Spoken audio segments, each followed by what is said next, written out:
At my graduation party, my parents demanded my scholarship money, saying, "You never paid rent growing up." My professor overheard and said, "That's funny, she funded her own tuition." Their faces turned white when he mentioned the secret internship he'd offered me. Graduation day had finally arrived. After years of late nights, hard work, and financial struggles, I was standing in the backyard of our house in Waverly Hills, surrounded by relatives, friends, and my parents. It was supposed to be a moment of celebration, a recognition of everything I'd worked so hard for. But instead, it felt like a weight was hanging over me, a cloud I couldn't shake. I was proud of what I'd achieved, but I couldn't escape the undercurrent of tension between my parents and me. Growing up, I had always known that if I wanted something in life, I would have to work for it. My parents, Sally and Rick, were hardworking, but in their own way, they were distant and emotionally unavailable. They always expected me to fend for myself. As a child, I learned to take care of my own needs, and by the time I reached high school, I was already working part-time jobs to help with bills at home. They never really asked for much, except, of course, for me to be responsible and independent. But it always felt like I was shouldering the burden alone. They never offered help with school, never paid for anything that wasn't essential to keeping the lights on. I worked every summer, taking odd jobs, and used every bit of savings I had to fund my college tuition. There were no scholarships, no handouts. I was on my own, and that's how I learned to survive. So, when graduation day finally came, I thought I could finally take a moment for myself and just enjoy the success I had worked so hard to achieve. My friends had been supportive, and Dr. Barnett, one of my professors, had written an incredible recommendation letter that helped me secure a fantastic job opportunity right after graduation. I was looking forward to the future, but I couldn't shake the feeling that my parents might find a way to spoil it. Sally and Rick had their usual way of making things about them. They spent the entire day talking about themselves, their sacrifices, and their struggle to raise me. They didn't seem to grasp that I had been independent for most of my life, that everything I had achieved was because of my own hard work. But they were quick to remind me of how much they had done for me. It wasn't until later, when the party was winding down, that things took an unexpected turn. I was standing near the buffet table, chatting with a few friends, when I saw my dad wave me over. I had been avoiding them most of the afternoon, knowing that they would try to turn the conversation into one about their expectations. Still, I went over, trying to keep my nerves under control. "Hey, Nora," Rick said, his voice low. "We need to talk." I nodded, not sure what this was going to be about. "Sure, what's up?" "Look," he started, his voice unusually serious, "we've been thinking, and it's time for you to start paying us back."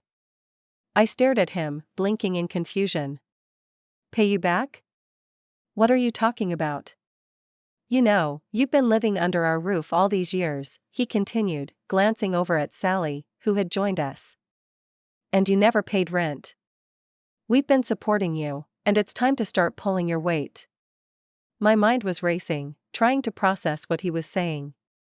I had just graduated, wasn't this supposed to be a time of celebration? Instead, my parents were treating it like an obligation I needed to fulfill. "I've been paying my way through college," I said, my voice shaking a little as the frustration began to build.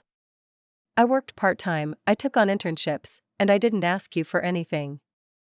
Sally, standing next to Rick, crossed her arms and let out a sigh. "You think we don't know that? We raised you, and it's time to start being responsible. It's not just about school, Nora. It's about your future. You're not a little girl anymore." I felt my chest tighten. The words were cutting deeper than I expected. "What do you want me to do?" I asked, trying to stay calm. "I've worked hard, and I'm going to have a job soon. What else do you want from me?" Rick looked at me with that same familiar expression, disappointment, maybe, but also an undercurrent of entitlement. "We're not asking for much. We've supported you this far. Now you owe us, Nora." Before I could respond, I heard a voice behind me. "Is everything all right here?" It was Dr. Barnett, my professor. I hadn't realized he had been standing nearby, listening to the conversation. He had been a quiet presence at the party, talking to some of the other professors, but now his voice broke through the awkward tension between me and my parents. Sally's expression tightened as she looked at him. "What's this about?" Dr. Barnett stepped closer, looking at Rick and Sally. "I couldn't help but overhear, you're asking Nora to give you money?" Rick's eyes narrowed. "Who are you?" "I'm Michael Barnett," he replied calmly, not fazed by their attitude. "I've been Nora's professor for the last 3 years. And I've been following her progress, particularly her work during an internship I offered her last summer." There was a brief pause, and for the first time that day, I felt like something had shifted. My parents seemed caught off guard, unsure how to respond. "Nora didn't just go to school on a whim," Dr. Barnett continued, his voice firm but compassionate. "She's funded her own education. I offered her an internship that helped cover tuition, and she worked tirelessly. I've never seen a student more dedicated, and she didn't take any handouts. She did it all on her own." Sally's face paled, and for a moment, it seemed like she didn't know what to say. I saw Rick glance at her, his expression faltering as the truth began to sink in. You never told us about this," Rick said, his voice quiet, almost accusing. I shook my head, frustration bubbling up inside me. "I didn't think it was any of your business. I've been doing everything on my own for years, and I didn't need you to approve of it." Dr. Barnett, sensing the tension, stepped back slightly. "Look, I'm not trying to get involved in family matters, but I think it's clear that Nora has done everything she could to earn this moment. You might want to rethink your expectations, because they don't align with the reality of what she's accomplished." The silence that followed felt suffocating. My parents were speechless, unsure of how to respond. I couldn't help but feel a sense of vindication, but at the same time, I didn't know what the future would hold. This wasn't how I had imagined the day would unfold. But deep down, I realized that I had finally spoken up for myself. I had finally broken free from the weight of their expectations. And no matter what happened next, I knew one thing for certain: I had earned my place in the world. The silence stretched between us like an endless void. My parents stood there, almost frozen, their expressions a mix of disbelief and something else, maybe shame, maybe guilt, but I couldn't tell. It wasn't the kind of silence that suggested understanding. It was the kind of silence that follows when someone's been caught in their own lies or misjudgments, and they don't know how to get out of it. Dr. Barnett took a step back, giving me a reassuring glance. He'd said his piece, but I could tell he was also trying to gauge the atmosphere.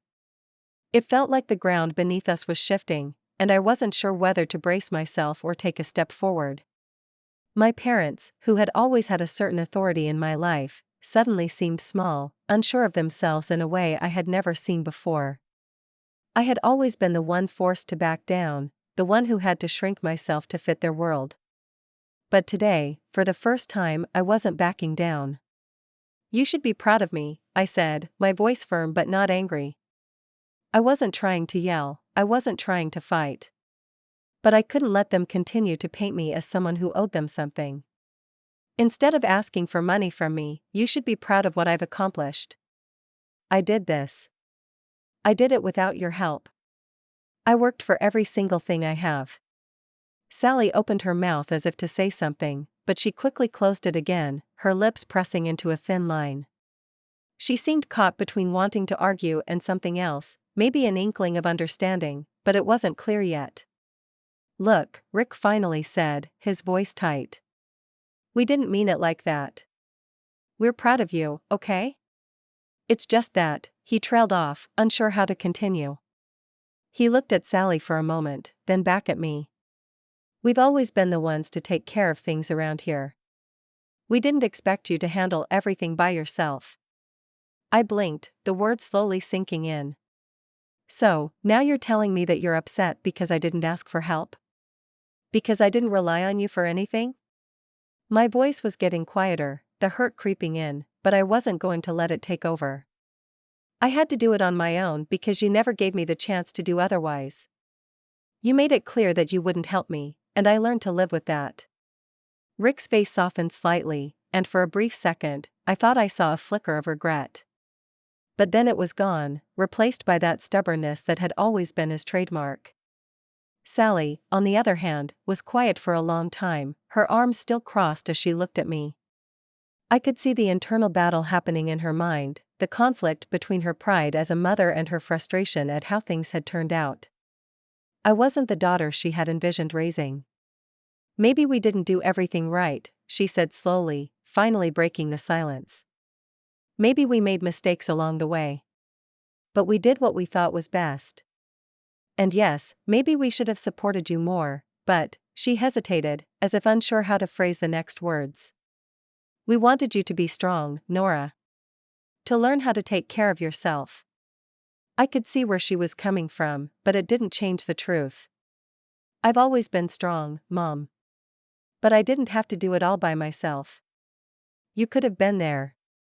You should have been there. But you weren't. There was another long pause. I could feel the weight of their expectations pressing down on me, but this time I wasn't letting it crush me. Dr. Barnett cleared his throat and spoke again, his voice calm but still carrying authority. I think the point here, Rick, Sally, is that Nora has taken full responsibility for her future. She's done the work. She's done everything you've expected of her and more. Maybe it's time you recognize that. I felt a wave of gratitude toward Dr. Barnett. He had been more of a father figure to me than either of my real parents, and it was comforting to know that he was willing to step in and defend me when no one else had. Rick looked at Dr. Barnett with a furrowed brow. I'm not saying she hasn't worked hard. But she's our daughter. We've always had to do the hard stuff. We've always, Nora, Dr. Barnett interrupted gently, has been doing the hard stuff for a long time now. You may not have seen it, but she has been carrying the weight of this all on her own. I felt my breath catch in my throat. It was a simple truth, but one I had been unwilling to admit even to myself. I had carried so much for so long, trying to prove myself worthy of the love and approval that seemed so elusive. I had tried to give my parents everything they wanted, but in the end, it wasn't enough. They still saw me as someone who owed them. Finally, after what felt like an eternity, Sally spoke again, her voice softer this time. Maybe we were wrong. Maybe we didn't handle things the best way, but I'm proud of you, Nora. I am. I just wish we had been more involved. I blinked, unsure of how to respond. It's too late for that now, I said, my voice steadier than I felt. But I'm proud of what I've accomplished, with or without your involvement. I'm moving forward, and you'll have to accept that. Rick sighed deeply, rubbing his forehead. I don't know if I can just accept it, Nora. I don't know if I'll ever be okay with the way things turned out. That's not up to you anymore, I said quietly, my heart pounding in my chest. It's up to me.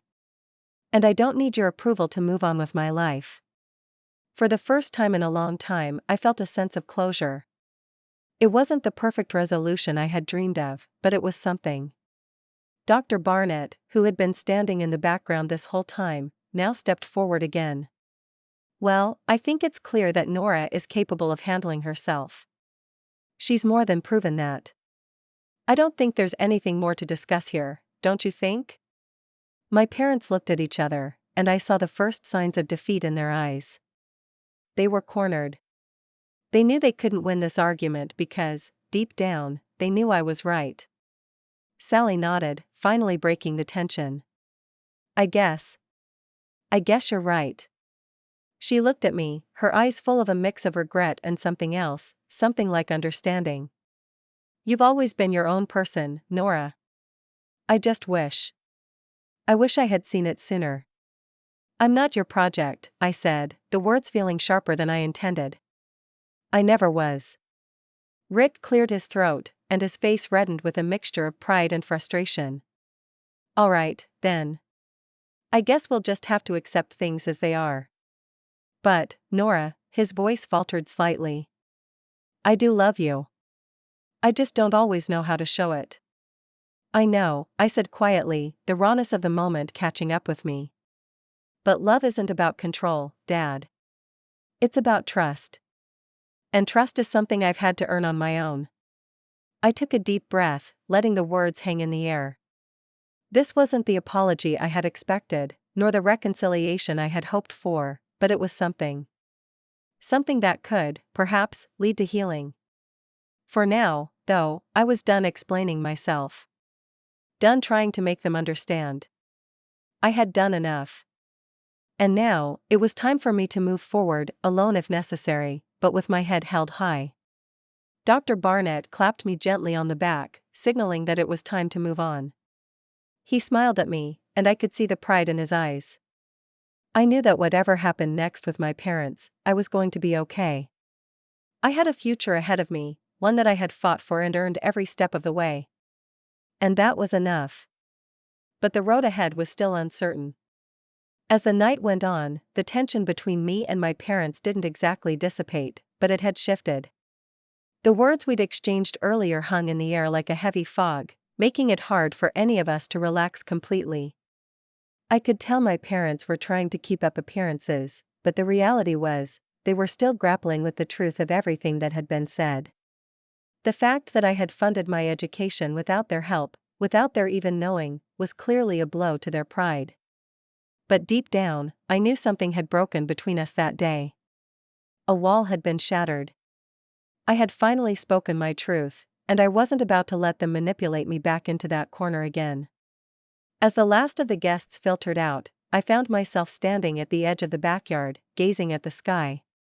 It was a clear night, and the stars were beginning to twinkle above, the world outside seeming so much bigger than it had before. I could hear the soft murmur of my parents' voices behind me, but I didn't turn around. They were still talking, still trying to figure out how to fix what had been broken. I felt a strange calm wash over me. This wasn't how I imagined the day would go. I had expected them to at least offer an apology, to acknowledge the things I had done for myself. But their pride wouldn't let them.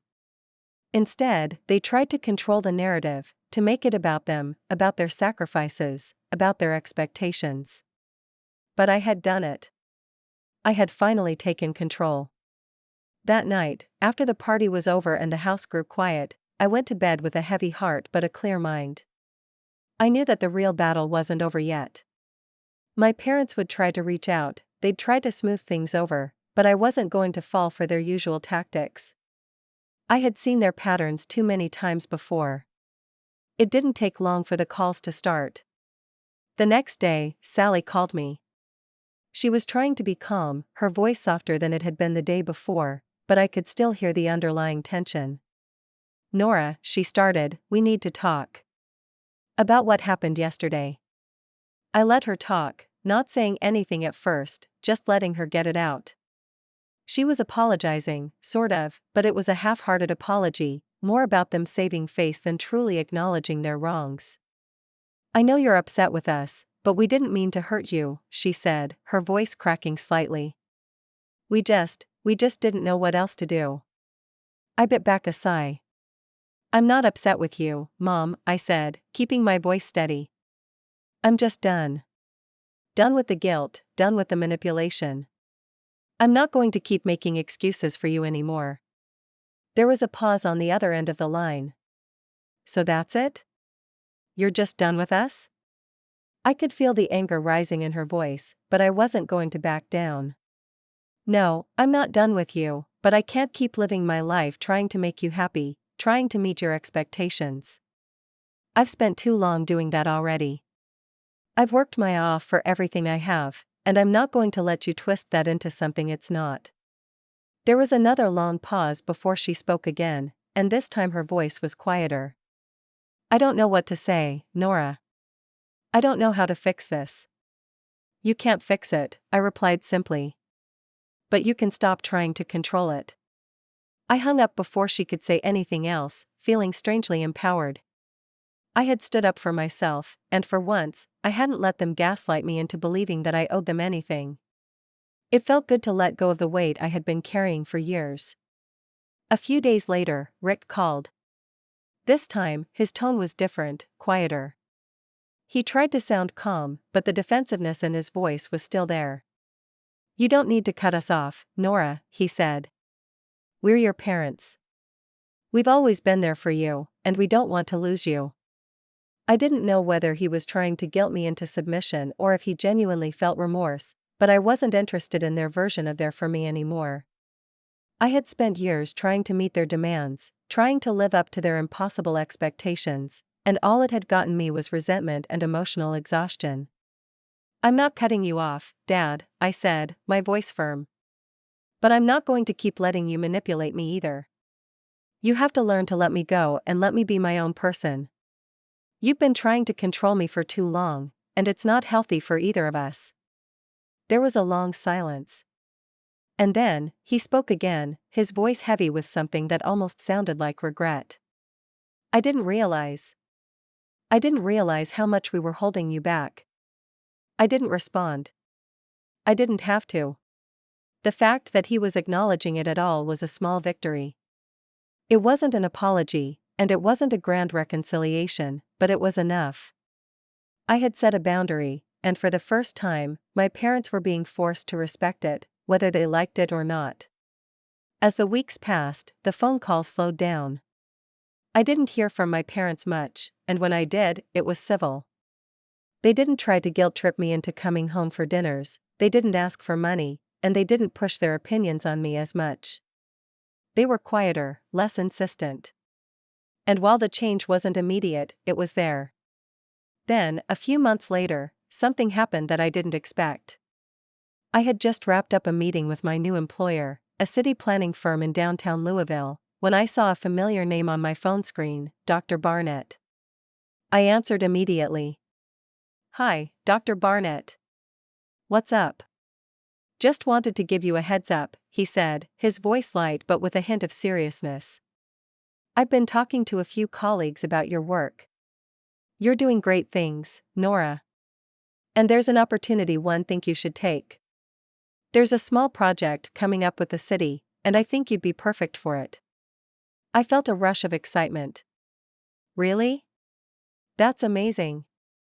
He chuckled. Don't get too excited just yet.